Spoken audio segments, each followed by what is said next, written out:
Yeah. Hi everyone and welcome to SEAAMA number 3. So this week, well, if you've been tuning in for the last couple of weeks, you will have, the first one we did was all about SEA projects. Last week, if you tuned in, you would have heard Christina Lewson from our first Sea Starter supported project, talking about her work with environmental DNA and sharks off the coast of South Africa, which was fascinating. And we had some amazing questions. And you can watch the recordings of all the previous AMAs on our Twitch channel. They're quite long.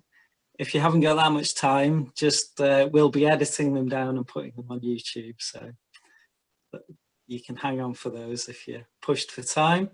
So the point of the AMAs is really just to share information about important projects, important environmental projects, stuff that we think is going to change the way we look at environmental campaigning, activism, science in the future, and to give a platform to individuals and organisations who are doing great work in environmental science and activism. So this week we're very, very excited to have with us the founder of the WeNaturalists platform, Amit Banka.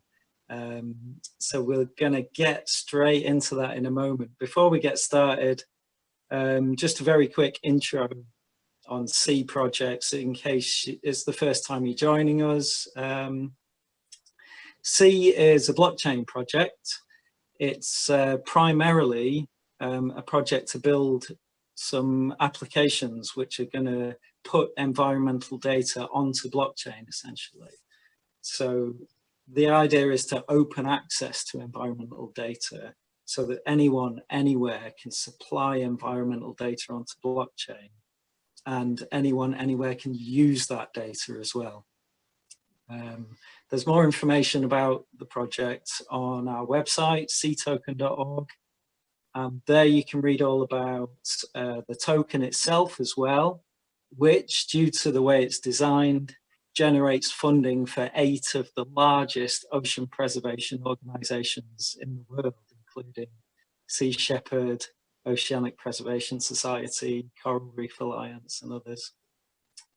And you can also read about Sea Starter there, which is our launch pad for new environmental projects, whether they be research projects, activism, tech projects, all sorts of stuff in there. So yeah, check it all out at seatoken.org. I'm James, I'm the founder of SEA. I'm in Scotland on the west coast. I'm on a very small island with a terrible internet connection, so forgive me if I start to do the Zoom freezes at some point. And with us today we have Dora. Hey Dora, say hello. Hi everyone, yeah, I'm the project manager. And that's us. So without further ado, welcome Amit Banka to the SEAAMA. How are you doing? Hi James. Hi Dora. And thank you for having me here. And no, thanks really for joining. Honored. Yep. Thanks it's for joining really us. an honor to be here. Yeah, we're really looking forward to finding out more about WeNaturalists and learning all about it. I'm not going to talk too much about it, other than to say that I've really I've been on WeNaturalists for a little while now, a couple of months, I think. Wow. And I've been really enjoying it. It's such a refreshing community to join. But I'm going to let you introduce yourself and introduce the project first for those who are not aware of it. So tell us about it. Thank you, James. So first of all, it's been an honor being here.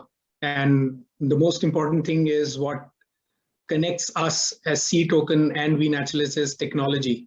Because as compared to some of your other guests that you've been hosting or probably that you stand for, they are hardcore into nature and they are building nature conservation or ocean conservation projects on ground, but both of us, you and us as WeNaturalists, we are enablers, right? And I'll just tell you our story of how we became as an enabler to this nature and natural world.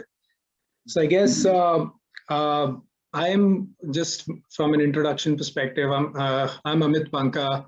I come from India, and this is a country which has more than 700,000 square kilometers of forests all around the country, and it's so beautiful that it's not possible to not fall in love with nature when you are in India, right? And my passion for nature started when I was really young, in my early teens probably, and I took up photography for that.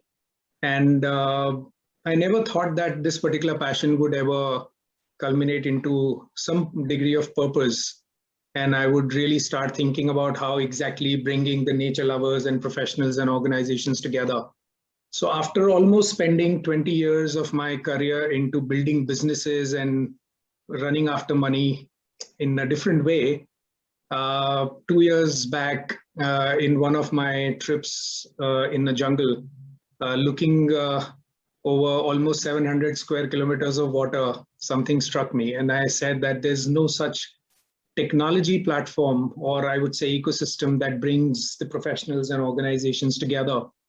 We have amazing platforms who've done amazing amount of, community build up, whether it is Facebook, LinkedIn, Instagram, and various other ones, which bring people together. But it's not the place where nature professionals or people of nature belong. It's not the place which can purely talk about what requirements of people of nature is.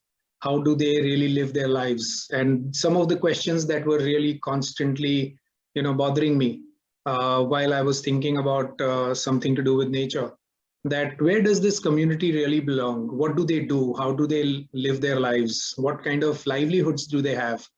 Where do they go for funding? What kind of funding they need? It's not .com funding, it's always .org funding, right? And this is a very different world. I come from a .com world, right? And considering the fact that in 10 years back, I ran a foundation which took over almost 500 villages in India. At that point in time, I realized the connection of nature with the communities and indigenous communities, the tribal world, and how nature really plays a role in their daily lives. And plus the agriculture kind of an exposure that I had, all put together really gave me a lot of insights to how exactly we can build a common place where all the nature lovers and people related to nature or operating in nature can come together, right? Not just for becoming a unified voice that's naturally, that you can't avoid when you come together as a community. You start talking the same language, or you get inspired by the interesting work that's happening all around the world. But more than that, I think to build an ecosystem where we create customized tools and products and services to help these people to not just learn, upskill, share the knowledge, share solutions, adopt a cause, or come together for a particular cause, create a communication vehicle, create your own gated community so that people from outside don't bother you too much. There's no trolling. You can freely speak your mind. If you are a birder or you are an ocean conservationist, you can have a particular place to belong, and you can build your community around that. It's a close-knit yet an open architecture, right? So that was the whole idea, right? And yeah, here we are, a few months of our launch now. Not that we have still reached a level of where I can say here are some of our milestones have been achieved, but yes, good thing is that people are recognizing this need. That's the most important thing. There are very few people who have taken a call to create a for-profit model in this particular space, and I clearly, humbly believe in sustainability. So I always believe that you have to be sustainable before you can think about the world. and also at the same time, so that because there are larger objectives that you need to achieve, for that you need to be sustainable. And that was the first level of call that I had to take to make it a for-profit venture. Not in a sense that everything that you see, it just shouts out loud that, hey, I'm selling something, because we are an ecosystem. We are not a platform which is making an individual as a product. We are actually creating a product. The WeNaturalist is a product, and it's a product of passion. So that's by and large about us, WeNaturalists. And while we move forward with our questions, I think a lot of other areas will get covered. Yeah, absolutely. Yeah, there's a really wide variety of questions that have been sent in actually over Twitter. So I think we're going to very thoroughly explore WeNaturalists in the next half an hour or so. Should we get straight into it then? Sure. Okay. So yeah, thanks to everyone who sent questions over Twitter. There's some great questions there, really insightful questions as usual. Let's get started with a question from Barbara, who asks, do the development policies of individual states cause rapid change in the environment? So I guess, and if yes, how can we build a collective and resilient policy to fight climate change? So I guess this is a question about the difference between global movements and individual states, and how can a global movement influence the policies of individual states and so on. Right. So I think, thanks Barbara for asking this question, and I think this is a very interesting question, pertinent in today's times. It's also a factor of how geopolitical situations in the world is changing, and how the government's toppling, and how exactly that impacts the environment. So I think it happened in US, and suddenly when the new government came, and a lot of policies changed. So obviously, whenever we talk about SDGs, or when we talk about Paris agreements, or a lot of other UN programs, they are all dependent on what exactly you can do. Only it's dependent on what state level policies are. And we just can't avoid, because every government, every state has to come together to bring some level of semblance for the global good. So, I mean, I always give this example that it's not that we've done something wrong in Antarctica, right? We've not done something wrong in here, in our own place where Antarctica probably is suffering, or the biodiversity in Antarctica is suffering, right? So I think anything that I do in India, or you do in Scotland or UK or US, has a global impact. Global fires have all the impact that's caused for the global warming, and everything is linked. So I have always seen that it has to be a state level subject where people start creating policies, but with a common agenda. But unfortunately, that has not happened, primarily because everyone's requirements, everyone's challenges are different. Government policies are different. And because of that, I think we've never been able to reach a common ground. However, I think there are few states which were still not active 5 years back. They have started showing some results. I was looking at some of the data from UN as one of the IPCC reports as well, right? There were some of the states which were not as prolific in terms of their policies and the agenda. They have come about, and they are trying to take care of fuel policies or oil or usage of their oil in their countries. India has come back with on their Independence Day on 15th of August, saying that we have a separate green hydrogen mission, which has been started, which clearly means that the dependence on oil and other fuel import would definitely change, and we'll move towards green energy. Which states are that? So it's India I was primarily talking about. Mm. Right? Oh, I see. So I think because we are a highly fuel dependent economy, we import most of our fuel. right? So I think from that perspective, I think each and every step of these states is going to count. And Barbara, I don't think I have a straight answer for what you really asked, but I think broad, by and large, this is what I feel about the policy. Yeah, absolutely. I think that is broadly a very excellent answer. I think you know that the efforts to build global movements to address these things are often stymied by individual governments, but I think you're absolutely right that more and more governments are bringing something to the table now. Whether it's enough or not is a different question, but at least different governments are being activated in this way. So it's something.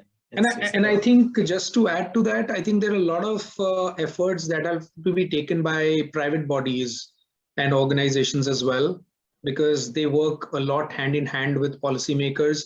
So that influence is going to be there. So at some level, that level of semblance have to come, including, say, for example, WeNaturalists today, when we talk about being the voice of nature for the world and bringing people together, I think that has to go hand in hand. Right, when we talk about SDG goals and we try to influence people in some manner, I think that influence has to reach some level of or degree of adaptability at each state level. Yeah, absolutely. Yeah, thank you. That's a really great answer. Let's move on to the next question. Rimuru asked.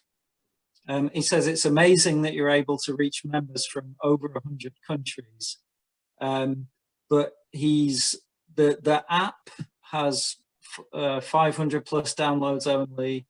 Are there any other platforms where the app is available, and what are your plans to increase the number? So I guess this is a question about adoption of WeNaturalists, how you plan to grow things in the future. Thanks for this question, and it actually brings me to the real problem that we all face is today. Whenever you launch a new platform, especially in nature, and people see very different interface and the UI and UX, that adaptability definitely takes a little while, because this community is not used to moving out of their comfort zone, or any one of us, in fact, to that extent. So we have always been, straight and saying that, hey, we're not one of the social media platforms. We are more of an ecosystem. So that's bringing more adaptability. But I think when it comes to app downloads, it's very interesting for us to learn as well. And it was an eye-opener that our consumption is largely web, because of the newer way of looking at nature, and it's much more wider platform. It's not like one wall or one feed. We have like multiple, we have more than 180 or 200 unique pages, right? As compared to some of the other platforms, you'll have 4 or 5 or 6, right? So that's the key difference, and hence our consumption is largely web driven. However, we recently launched app. That's one of the other things, and our overall, getting into the momentum was a little bit of an issue. But yes, I think 500 is, or a little bit more than that. We are available on other platforms as well, and most of our also consumption comes from M-Site today. So if you look at the overall combination, we are around 40 to 50%, 40% on mobile and around 60% on web, which includes M-Site as well. Okay. On other platforms like iOS and other devices as well. So so what you're saying is there is a limited subset of functionality on the app, and that the website offers a... No, not really. It's just much more wider. It's much, so your quality and the entire vastness of the platform is visible, and usability is much vibrant as far as web is concerned, because it's a little bit more of a large screen product, right? As compared to just moving into the feeds, and because we have at least 8 to 9 different sections that you can move around with. and explore the whole thing. Okay, great. Yeah, I mean, I certainly use WeNaturalists on a laptop rather than on a phone. I completely agree that it's for the amount of content and the different types of content available there. The website works really well. Yeah, the experience is much better on a laptop or a larger screen. Yeah, sure. Okay, let's move on to a question from Mr. E, who says he's asking about the jobs. I think it might be something of a misunderstanding, but according to the Medium article, there are jobs under the project features of Naturalists. What types of jobs are you offering?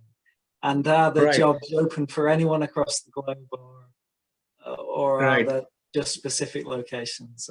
So this is about... It's a pertinent question. It's a good question because actually we do have a feature which offers jobs, assignments, and participation for events and trainings.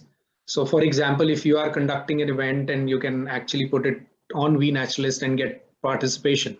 So that's one. But largely, if I look at from a jobs and assignment perspective, and that was part of my preamble as well, that I think our idea was also to empower the people of nature. And we believe that this particular community is not only looking at full-time jobs, they also do small short-term assignments, right? It could be for a week, it could be for 1 month or a quarter. So from that perspective, we have a kind of a marketplace or an aggregation of jobs and assignments from different parts of the world, or events or trainings from different parts of the world, where you or anyone else from anywhere in the world can apply, and obviously subject to the approval or agreeing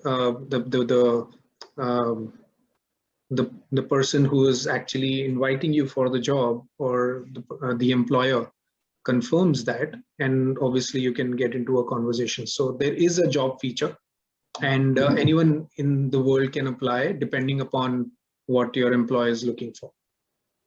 Right. So you're effectively providing a sort of a, not exactly a jobs marketplace, but a sharing mechanism for people to find people to take Actually on. both. It's a job marketplace to a certain extent as well, if you look at it, because there are organizations who are looking for people, there are people looking for people, because this is not a very straightforward corporate job market. It has a lot of snacking kind of an arrangement as well, right? So there are multiple levels of job creations and volunteering and stuff like that. In fact, one of our key features is that you can actually post a volunteering assignment and job, right? So I think that makes a lot of difference, because a lot of people are looking for more volunteers than assignments in the COVID situation, because funding has always been a challenge.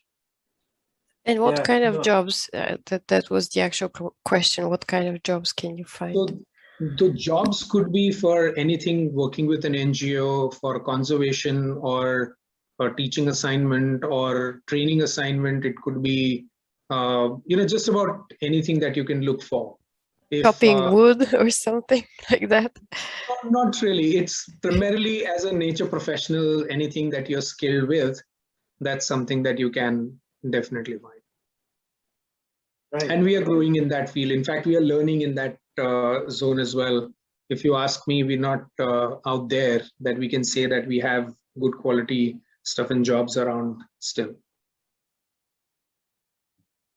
Great, thank you for that. Let's move on to the next question. This is about non-profit, for-profit kind of thing.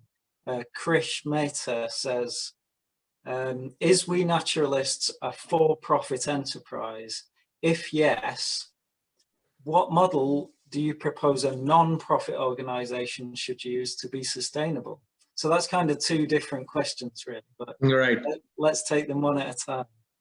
So I think, thanks, Krish. So I guess it's, as I said, it's a clearly for-profit model for WeNaturalists, and that's required for everyone to be sustainable. So I always encourage people to be sustainable.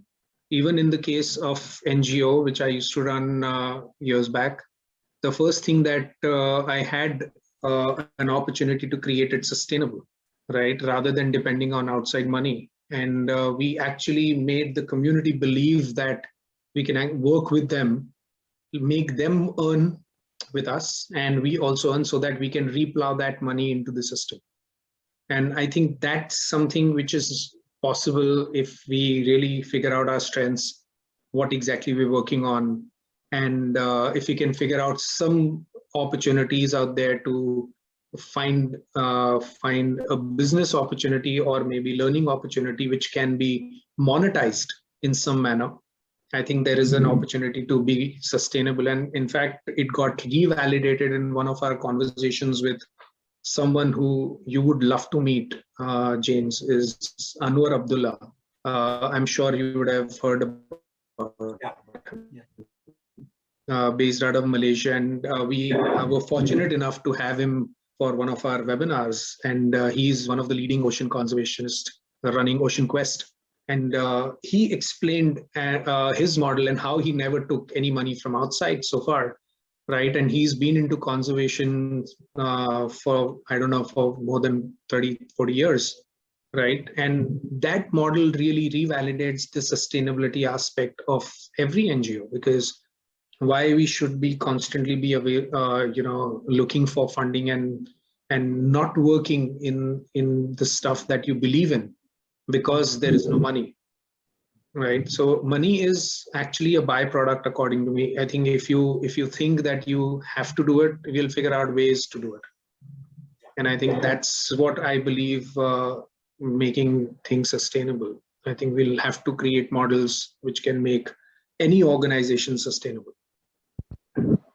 James, this kind of reminds me of Sea Tokens philosophy. Yeah, I mean, I was going to say that I think the question makes a very clear line between for-profit and non-profit. But Amit, what you're talking about is a very similar philosophy to ours, in that you can be for-profit. In fact, you can be non-profit but have revenue sources. Absolutely. You can be for-profit, but that doesn't mean that you're extracting value from the project. Correct. As long as that profit goes back into the project, right? There's a fine line between having your own revenue sources and being non-profit doesn't necessarily mean that you have to only survive on government funding. Charity money. Exactly. Yeah. So I think that's a most important thing, that even if you are, and that's what people create a blur over there, that, I mean, even if you are not for profit, that clearly means that you can't give monies to your shareholders or for dividends or something like that, but you can definitely earn to survive. No one stops you. Yeah, right? Absolutely. As long as you are redeploying it back into the system for the same objective that you're here for, I don't think anyone will have a problem with that. Not even the authorities who are auditing your books. Yeah, I absolutely agree. I think that it's beyond making sense. It makes so much sense that when you've got NGOs and charities fighting each other for the same tiny pots of government money, when at the same time there are people working within those organizations who have brilliant minds and brilliant ideas and brilliant ways of creating revenue, I think it makes so much sense. Definitely. Thank you. Okay, let's move on to the next question. Put Lucky Ace says, when you say your network allows people to learn new skills, what does this mean? What kind of skills can I learn using your network? Right. Thanks for asking this question. So I think, as I mentioned, we largely are a marketplace, and we bring lots of training institutes and organizations like South African Wildlife College, Eco Training, and a lot of other NGOs who are running small skills trainings across wildlife, nature, conservation, and environmental issues, climate change issues. All these things are available on the platform. the moment you come over here, there are multiple things that open up. So there are a couple of things that comes to my mind is, one, you can adopt certain courses online or offline. You can reach out to the organizations who are running offline courses on the field or off the field, classroom sessions, anything that you like. In addition to that, we also aggregate a lot of interesting content from all around the world, right? And that content can obviously be one of your learning sources, right? And then slowly we are also building towards interesting capsules webinars, which are more snacky training content. Because these days, everyone is running for something or the other, and they don't have time to either attend the course in a big way or probably look for 5 hours, 6 hours training sessions. And, so we are trying to create small short form content, right, which is very specific to the need that you have today, right? Whether it is in the case of photography or some skills in conservation or certain things, the way you look at birding, a lot of interesting things that can be done, right? But, it's not about watching a movie. You can actually go for a small episode and then move on. I mean, that's the idea. So there'll be a lot of things that you will see as you move forward as well. Yeah, I've definitely learned a lot so far from reading other people's posts on WeNaturalists. It's if you get on there and you make a lot of connections, you can't help but learn stuff all the time. Definitely. Thank you, James. Okay, Costi says, again, this is a question about scale, really, but can the WeNaturalists ecosystem grow enough to have a positive impact in the near future on a global scale? So regarding the bigger problems like climate change, like global warming.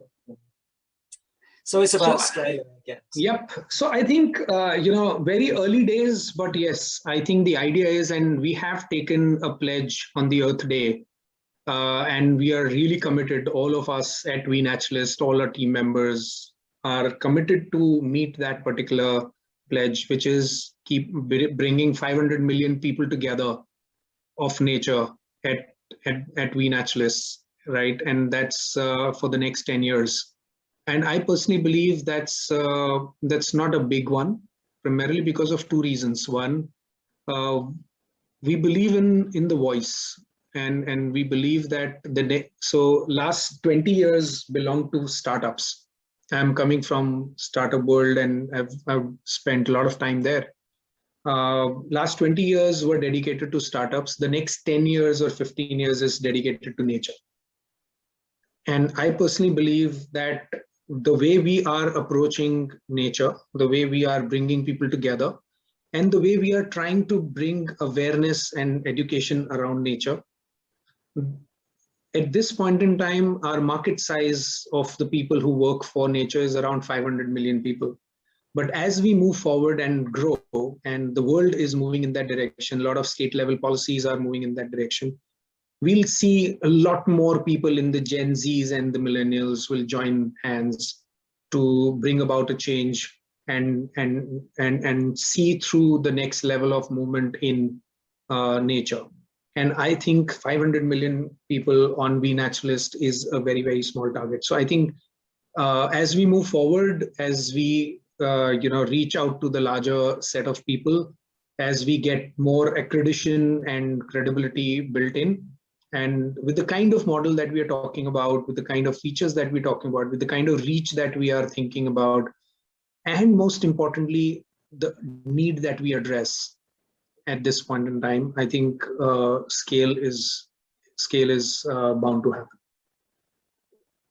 That's great. I hope it does. I think it's. I also think it's a very realistic target. Yeah, I hope it happens. Thank you. And finally, we got one question. This is from Fernando, and this is a question which comes up a lot, and it's what are the economic benefits of preserving nature? Now, this is kind of like, there's that old story about the guy sitting in the house that's on fire, and somebody says, why don't you go and get the fire extinguisher? And he says, well, that thing costs money, you know. All right. Correct. So So I like to answer that with the same zeal that conserving nature starts with you, right? So if you start reducing your consumption, you have economic benefits straight. Stop buying clothes. You're saving money, right? Because more you buy, more you eat out, more you consume anything, it actually impacts the environment. So it starts with all of us, and that's the smallest example that I can give. If you start conserving land, right, you will reap more benefit out of that land, and it straight away adds to your pocket. So there are multiple such examples of, so when we talk about sustainability, it's about using that same thing again and again more. It's that sustenance, right? So more you use, it's better for your pocket. So I guess that's the simplest answer that I can probably give. yeah, no, that's good. May I ask a question? Sometimes it seems to me that this kind of pointing to personal, individual responsibilities, taking the attention away from the actual perpetrators in our society who need to change. So yeah, we don't think like big companies.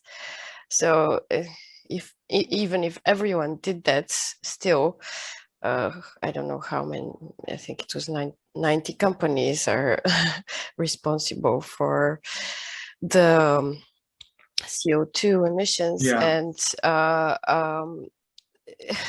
it seems to me that it's such a hegemony that even if we did try to escape and not consume and stuff like that, they would still figure out a way to sell you something. Yeah. See, we are living in a capitalist world, and you can't deny that, right? Whether you blame China, you blame US, you blame anyone. But we have evolved into this shape right now where we are really requiring to look at nature very differently, right? And because we have come the whole circle now, right? So I guess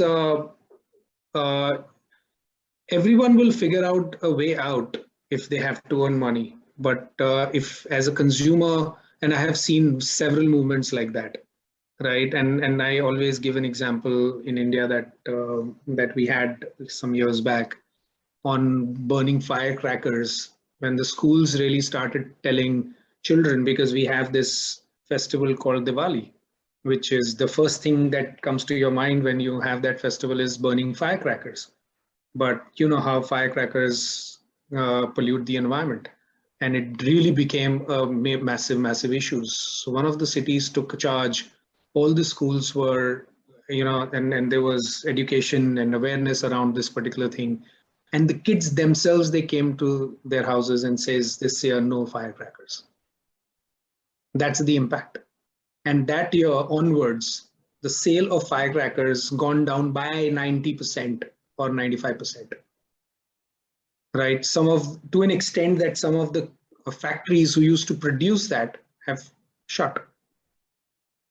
Now this is the change that I believe, if done correctly, if communicated correctly, if the interests are aligned, if we bring the community together on the holistic in the holistic way, I think it's possible. It's really possible. But as I said, all the stakeholders will have to come together for that. It cannot be driven by one person, because if something like this is being propagated, there should not be a whip from somewhere and say, hey, you can't do that, right? So I think there are a lot of these things which will only come with intent, which will only come with alignment, which will come with a focused approach towards environment, and it will also come with state level policies. And I think the most important thing that we have started now working towards is working towards green childhood, right? Where we start more talking towards educating and making kids aware about the way they are aware about summers and winters, the way they are aware about the ABCDs, and the way they are looking forward for their 2 + 2 = 4 and not 5. That's exactly, and how exactly the rituals and how exactly the mother tongue is taught in various countries, right? Exactly how nature should be taught. And there is no reason why it cannot be. And I think we are not looking at short-term approach over here, because howsoever we may talk and in whichever form we talk, right, it'll get fizzled out because there are multiple directions we are getting pulled. But if you start the foundation at a certain level of maturity, of awareness around nature, I think things would be very, very different. My son is 12 years old, and I can tell you that children that age are quite aware of the apocalypse coming. Like they're constantly looking at memes about global warming and stuff like that, and they are aware of that. And actually, I think the suicide rate has gone up, because it's such a it's really devastating for children to see what's happening, to be like, aren't you going to do anything about it, you know? Right. You're right, Dora. So I think, yeah, I mean, I think there's a full circle now, and we'll have to work towards that holistically. It cannot happen by just one person standing and taking the call. And I think there's definitely some truth in the sort of tussle between capitalism and these ideas, because you know, it's a very basic principle that those beautiful trees in the image behind you there, each one of those trees is worth more chopped down than it is growing to a capitalist. So yeah, there's a hell of a fight to be had.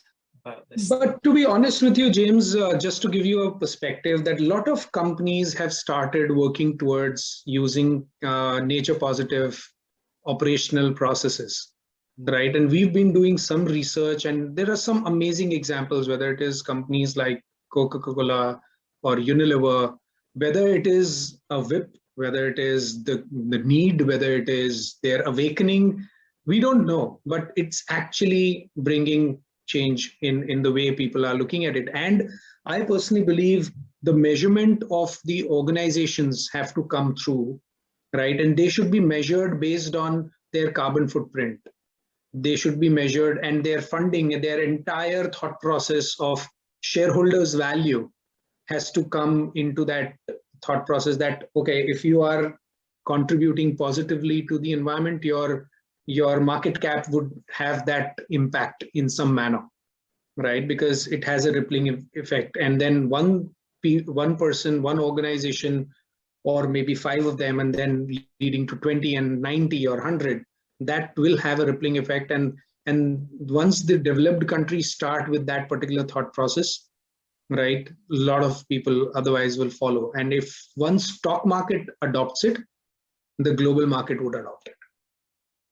So I think that has to be, so you have to celebrate some of these successes of these companies. You have to talk about them. You have to, lead these stories to the common man as well, right? And let them figure out, I mean, why should an environmental scientist be required only in labs? They have to be out there in these for-profit companies to make their changes in their processes.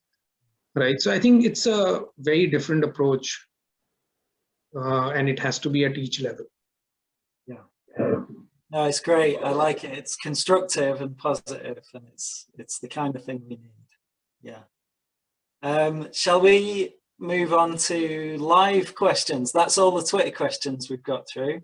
The best ones. What do we have live questions, Dora? Yes. All right. What challenges do you see WeNaturalists facing as it gets bigger? Right. I'm hoping that I don't face any problems or challenges as I grow bigger. I'm done with those right now. But yes, I think for any platform, for any ecosystem like ours, the regular acceptability and for us to be meeting the requirements of the changing requirements of this world would definitely be one of the key things that we'll have to be innovative at each stage. But considering the fact, and there's one thing that we differentiate ourselves also, is considering the fact that we are an ecosystem and we provide a way of living, we provide inspiration. This is not something which you will come over here for a snacky content. It'll engulf you, it'll just grip you in certain way, and then this will become your way of life. It's very difficult to, then change that. If you look at all the statistics of time spent of per individual per day, or unique visitors and all of that, all these things will grow, and I don't want to even get into that because these are not the benchmarks WeNaturalists stands for. But from our perspective, our biggest challenge would be to keep up with the expectations of this community, and that is the biggest challenge for me, I guess. So. And for that, I'll only be able to do it if I get honest feedback from people like you, and always, someone or the other is telling us that this is something that we're not doing well. How do we change? And it is more of a partnership approach, even with an individual. That's why we talk to lots of people. It's not that we've created a platform and just throwing money at social media, honestly, where, hey, just come over here and this is what you can do. We actually talk to people. Right, we spend hours and hours together because this is a new community for all of us. Right, India works very differently as compared to US. US works differently as UK as compared to UK, and Italy or Africa is a very different market. The sensibilities are different. Right, it's not just I've created a technology play and then just making it viral. It cannot work because I don't work on influencers. We work on content. Right, we work on creating marketplace for better livelihoods. It's much deeper, right? And we cater to the world because that was one of the calls that we took during COVID while we were developing this particular platform. And we said that, hey, when we're talking about global warming, how it can be limited to India. If we are talking about climate change, it's actually global, right? So how can we launch it and this was a boldest step from my perspective and from the team's standpoint that we took at that point in time, that how can we have this restricted to a geography, right? And this has to be a global platform, and we had to change a lot of things during implementation. And you know better than anyone else, James, that what all goes into building it and then bringing it to the world. If I'm doing it for a geography, there are a lot of leeways you end up taking. Right, your ways you collect data and everything else. The moment you go out, right, the overall thought process changes. Right, we had to go 5 steps up on our privacy policies. We had to take care of all the guidelines which are coming in different environments. So there are a lot of other things changed. Right, so yeah, I think those challenges are going to be there as we scale. I think we'll be fooling ourselves that if we say that we'll have a smooth sail, right? And people like you will always keep us on toes. Don't worry. We'll do our best. Yeah. Yep. One more great question. Is the WeNaturalists infrastructure sustainable? Does it consume a lot of energy? We get that question asked too. Yeah. Now, to be honest with you, we are too small. We are not into token mining or crypto mining, so no, we'll not. But I was told, yeah, exactly. I was just coming to that I was told by James that they also don't mine because they work on a finite number, and which is amazing, right? It's an amazing model. And but yeah, coming to the question, I think it's too early for my friend for you to ask me this question. We virtually consume no energy. And even in our offices, we try to consume as less as possible. We try to live with example, but I think, yeah, we have our own challenges. You haven't... Living in a tropical country, we have to switch on ACs in a closed office. But you haven't built the 2-acre data center yet. I don't think in today's world we'll require, and WeNaturalist is not susceptible to those many issues yet. Awesome. And last question, are you considering working with crypto in the future? Good question. And I think I'll have a discussion with James and answer this question later. But I'll come back stay to you. tuned. Stay tuned.